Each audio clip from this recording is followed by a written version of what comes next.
Good morning, everyone.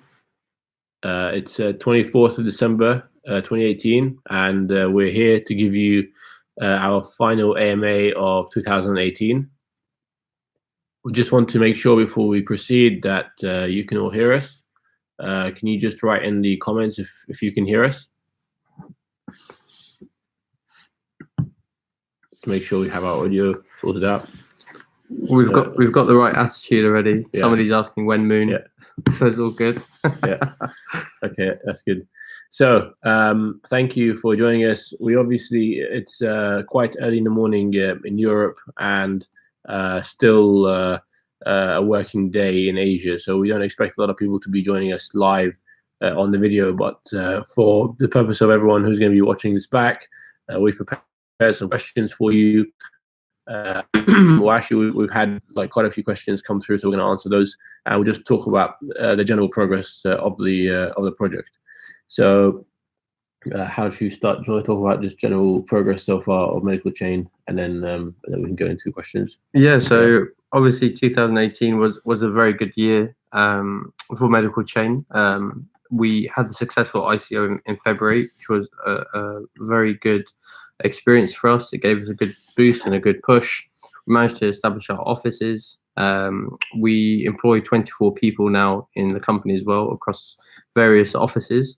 We have one in Switzerland, which was announced inside Medicalchain, and as our headquarters are in London, we've actually moving hopefully in the new year to another office, a personal office just for our guys as well. So things are developing well from that perspective. We went on many events. I think Tim did a count. It was something like over 20 cities, over 30 events. So we've been very busy this year. We released the app, the myclinic.com app, which was well received, and thankfully, as set out before, that was just a test app, and the real app, if you will, or version 2, will be coming out 2019. So it's been a successful year for Medicalchain. Obviously, in the cryptocurrency world, as everybody knows, it's been a tough time at the moment, and it's still a tough time now. There's some signs that things are picking up, but in terms of ourselves, we remain optimistic. We've made very good connections in the health world as a health tech company. We still represent blockchain and cryptocurrency as well. And I think for most people that are in this space, they know that Medicalchain is one of the biggest names worldwide for a health blockchain company, and that's something that we're proud of. We've been able to establish this year. Yeah, and just to add as well, in terms of partnerships, we're still working with the Mayo Clinic on some initiatives which we will hopefully launch next year. We have a number of partnerships as well that we are striking in Asia, which are looking very optimistic, and we continue to get a huge stream of interest in partnerships with Medicalchain. And we have to be careful, as we mentioned before, on who we partner with and what kind of ambitious expectations we set, because we need to make sure that the technology is working 100% locally to us before we embark on international expansion, and we spend a lot of money on trying to retrofit it in other hospitals around the world. We need to make sure it's fully functioning first in the UK, and I think that's a very important expansion strategy, because a lot of people we've seen in the past who try to expand too quickly, it doesn't work, and then the partners lose interest. So at the moment, we are quite focused on getting this working in the UK. And don't forget, the UK is a very complex healthcare system. It's also very difficult to get software to work in the UK because of the approval rate is so difficult that you really need to be excellent for the NHS to work with you. And thankfully, we're making great progress with the NHS, with the different trusts, and the software vendors of the NHS too.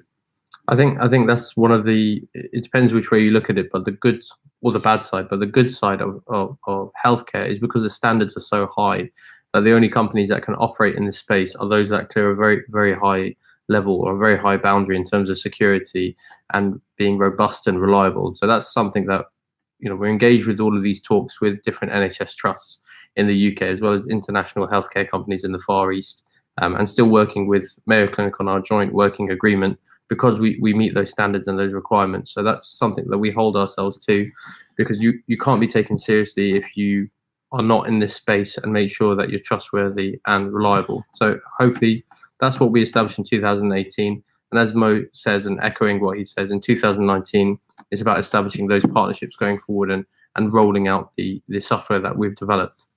So we've got some questions that Tim's been collating from the community. So hopefully we'll start going through them. And obviously, if anybody's online now and wants to ask some questions, feel free. And you can always watch this back and ask our community managers questions, and they can get back to you personally by email as well. So the first one's by Santiago. Thank you for doing this AMA. I appreciate it. I just finished med school and I want to innovate in the medical space. What path would you recommend if I wanted to work in a company like yours? Thanks, Santiago Cami. So thanks for the question, Santiago. It's nice to get health questions, not just tech questions or blockchain questions. I think like industry, it's important to put yourself out there. So sending a question like this is a very good start. It's important to approach what I would call the decision makers. So sometimes when you approach a company, you might talk to somebody who's quite low level, who might give you an incorrect answer. They might not be aware that the company is looking for employees, or they're looking for interns. And the last thing that they know is that nobody wants any medical students helping, for example, in our space. But feel free, you can always send an email to myself or to Tim and can inquire more about what's happening. Tell us where you are in the world and which med school you're working in. And we can see if there's some kind of relationship we can strike there. But I think for anybody applying for any kind of position, it's about applying for those internships, asking, is there anything that I could help with, and just making yourself available, because there's a lot of skills or skill set that is nothing to do with the space you're working in. So for example, we're a health company, we're a blockchain company, we're involved in cryptocurrency. I don't need anybody with those skills. I need somebody who's polite, somebody who's reliable, somebody who's dependable. And that's regardless if you're working in this space or not. That will take you a lot further, and approaching in the right attitude is the right way.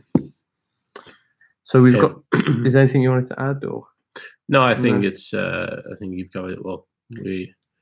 Having multiple skills is always useful too. So you just need to have the right attitude. And it's important to note that a lot of people who joined us in the beginning didn't have any of those skills. They just had the right attitude to learn, and they have been, and we put them through a lot of training. So we sent them on Hyperledger courses, we sent them on marketing courses, etc., to learn and get good at what they are, to learn to get as good as they are now. So next question we have from George. Are we still on track for a fully functional medical chain platform by March 2019 as per the original roadmap? Okay, so as you know, or you may not know, that we have split up our software development into two streams. The first stream is myclinic.com, and that's the retail application to allow patients to speak directly with doctors and pay in cryptocurrency. The other stream is the development of the healthcare passport platform, which is the wider blockchain, and developing partnerships with hospitals and clinics to allow them to use that. So if I addressed MyClinic first, MyClinic was actually supposed to come as a second phase after the health passport application, but we accelerated that development just because we had the resources to, and it meant that we can get this up and running without having to rely on other third-party software vendors, particularly within the NHS. And we got version 1 live in September of this year, and right now we're working on version 2, which is going to be a complete overhaul of the application, and is going to be actually, we're very excited about it. It's going to be a fantastic development. That is going to be live, I believe, in March 2019. So that is on track. The healthcare passport application, where we've got to with that is we have a fully functioning system for health record management. We have applied blockchain elements to it, but as you can imagine, lots of testing to be done there still. We have a separate development team dedicated just working on that. So we split up our development team to 2 work streams. They're dedicated to working on the healthcare passport application and the overall record management. That requires more partnerships with the trusts for it to work effectively. And where we are with that is we expect to have a preliminary version that will go live probably by Q2 of 2019. So watch out for partnership announcements and proof of concept announcements over the next few months, and we'll of course give you more updates as that goes along. So we are, I would say, relatively on track. We've of course had to make lots of changes and lots of updates to the roadmap in order for it to be successful and to be executed better. We hit a lot of hurdles along the way that we didn't expect to hit, but nevertheless, we've been trying to go around them and break barriers where we can. Okay. The next question is from Zhangong Teng. At present, MTN is less than 1% of the crowdfunding price. What do you think is a reasonable price, taking into consideration the downturn in the market? Has the project stopped?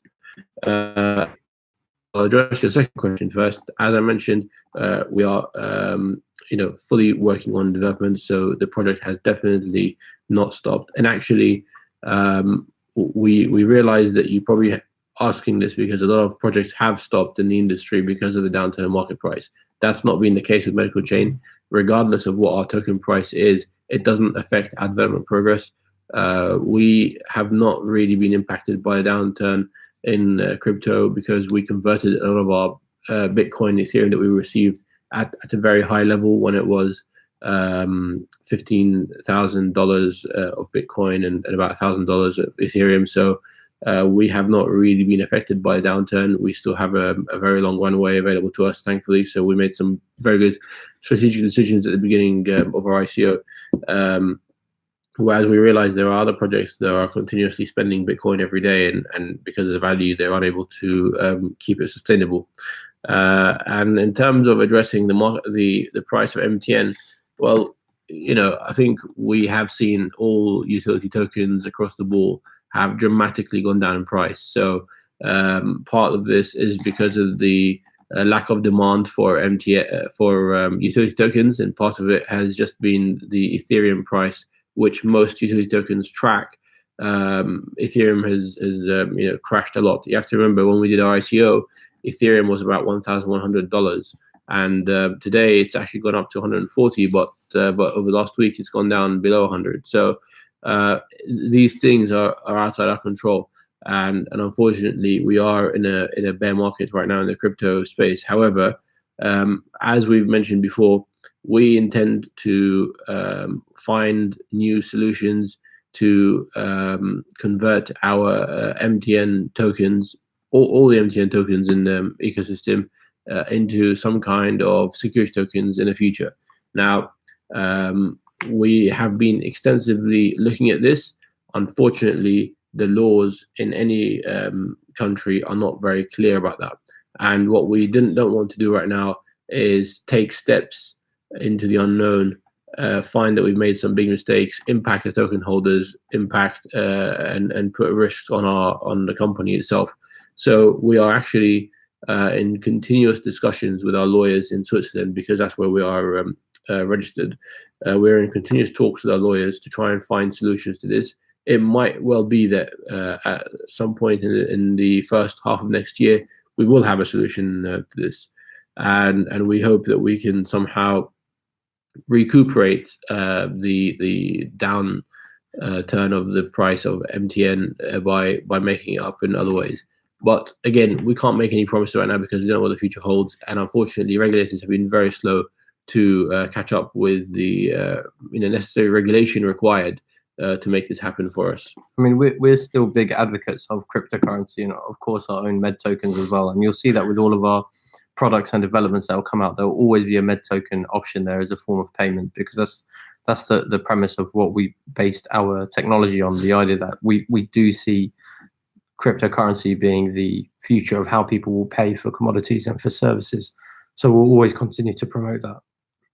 The next question, I believe I've just answered anyway, but I'll just mention it anyway. Crowdfunding token holders, whether they still hold, have taken a heavy loss, what plan has the project got to resolve this? So I've mentioned to you what the plans are. I mean, really, it's a case of seeing where the market is going to go. If we see that utility tokens are going to be more in demand, or there's better use for them, then of course we expect MTN to go up in value. If we see that utility tokens are being phased out, then of course we will do the necessary steps to make sure that our tokens are converted to whatever is the most acceptable token out there right now, or type of token. I can see Camel was saying, guys, Christmas Eve, 7:30 a.m. Really, it's a working day. Yeah. So Christmas Day and Boxing Day is a holiday. Today is a working day. I will be going to clinic and seeing my patients after this AMA. So it's a working day for us. Has the company got any investment or interest? So we are, again, continuously getting contacted by investors, and they want to invest in Medicalchain, they want to invest in my clinic, etc. The reality is, we don't believe there's a room for new investors right now. I mean, we're always happy to have this conversation, but what we'd like to do is get live, fully functionally live, and then try to attract further investment to take it further. So we are happy to have a conversation with any investor who wants to talk to us. We've already been talking to quite a lot, but what we are really focused on is getting investors who are actually partners, not just investors. We're not looking for someone to just give us their money so we can work hard for them and deliver a product. We want someone who comes in as a strategic investor that's got great contacts in this medical industry and medical software industry, more like, and also has a can share our vision and can help us in delivering our vision, and that's what you really want from a strategic investor. So these are the kind of investors that we look for, and we have a few that are lined up, but I think we want to get a few steps further ahead. Don't forget, we completed our ICO less than 12 months ago, so let's at least cross that period, and then we will have some more serious discussions then. There's a comment about our website has been a long time without update.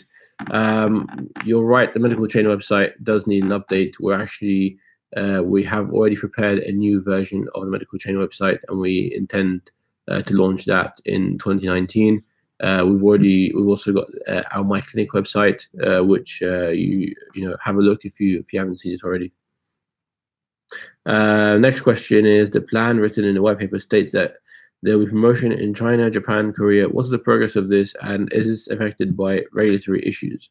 Okay, so we are, since we did the ICO, we've been to Japan and China and Korea quite, I would say, like at least 5 times, 6 times, yeah, since the ICO, just to promote it and to meet with clinics and professors and executives of hospitals. Yeah. I mean, as an example, in Japan, they are really interested in doing something because of the Japanese or the Olympics in Tokyo, which are taking place in a couple of years, and they want people to come with a health passport. Yeah. To the Olympics themselves. Yeah, they want to be able to find ways to identify patients' problems if they ever need emergency care.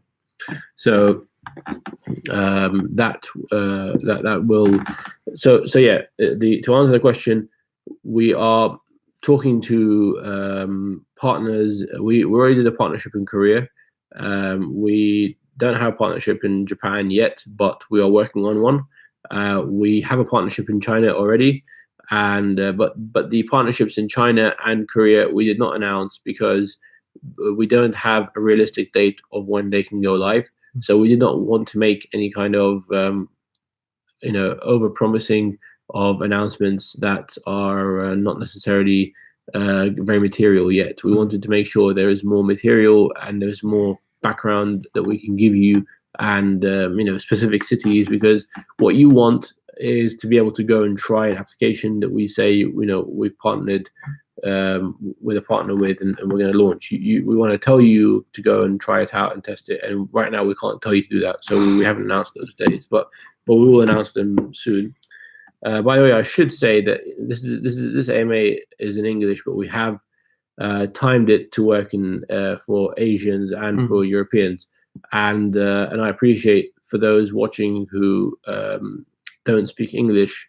We are going to have a translation of this script in the different languages and will be published to you in the next couple of days after this AMA is over. I mean, the second bit of the question is asking, have we hit any hurdles in regulatory issues? It's actually easier for us in the Far East compared to the UK, compared to the NHS. As I said earlier in the AMA, the standard or the bar is very high to work within the health space, which is good for us, because if we are eligible to work in the UK and we manage to be successful in the UK as we plan to be, and so far things are looking good for us, then it's very easy to transfer across to another healthcare system in the world, because it's very rare to find anybody with stricter rules or a higher standard than the UK. So thankfully, regulatory issues in the Far East is not a problem. It's just as Mo says, we need to establish ourselves here first, have a concrete product, so it's easy to just translate and roll across to different healthcare systems. We have a question from Adnan, which I believe I've addressed already. It's about if Medicalchain is giving equity in exchange for MTN for token holders, will you consider switching to security token instead? Well, at the moment, all options are open, and just to keep this down, regulatory advice that we get from our lawyers. So can't tell you exactly the outcome, what that's going to be like. But we will, of course, make the necessary notifications and updates and give you time to consider your options when we come to make the changes. I mean, the difficulty is not just the regulation itself or speaking with lawyers. There is no, there's no Reddit page about this. There's no how-to page about this. So when you look at the different kind of cryptocurrencies out there, or the cryptocurrency space, there isn't anybody who's done this before. That's been a utility token and trying to convert or be able to convert into a different kind of token, like a security token, to help the community, because it's difficult and because people don't want to take a big risk. We don't know what it would do to the token price. We don't know how it would destabilize the company potentially. So, well, we have to also mention that the exchanges that have listed MTN, and as you know, MTN is one of the most, one of the more liquid tokens out there in terms of, ERC 20 tokens. The exchanges that have listed MTN have done it on the basis that it's a utility token. If we suddenly announce that this is going to be a security token, it will get delisted from these exchanges. And we've seen this to be the case with Economy, I believe, which got delisted from a lot of exchanges when they convert to security. So this is why we have to prepare for these kind of situations, because there aren't really any security token exchanges that will list MTN if it were to be a security token right now. And even if they do, a lot of countries could be excluded from being able to participate. So again, we could go down this route, which looks like a clever way of doing it, but then it could impact a lot of our token holders. Of course, I mean, we can share with you different ideas. We thought about making, say, an MTN2 or some other kind of token, so that you'd convert the utility and purchase that kind of security token with it as well. But as I say, it's something we're always working on, any way that we can help the community, and it's something I can assure you we've never forgotten about. The community is what established where we are today and how we're pushing ahead. And I think whatever success we have in the future, it will get back to the community one way or another. And that's something I can guarantee. Yep. So I think we don't have any other questions other than when Nissan GTR.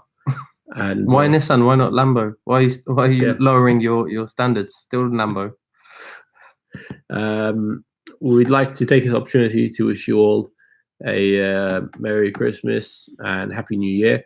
It's if you've been working in the crypto space, I'm sure it's been a big roller coaster of a year, and it certainly has been for us. And if we look at where we were this time last year, and where we are today, we're very fortunate to have the support of our community. And without our community, we wouldn't really have made the sort of progress the sort of progress in our project that we have made today. So we thank you for that. Do you want to say anything else? Yeah, I mean, Rybinov is not happy about Lambo. I'm sorry. When Nissan GTR, hopefully, if not 2019, 2020, we'll see. We're very optimistic. I think in terms of projects such as ours, we have produced a lot in 1 year, or less than 1 year since our ICO. We have a very promising 2019 and hopefully 2020 coming up. Our company looks to set to generate revenue very shortly.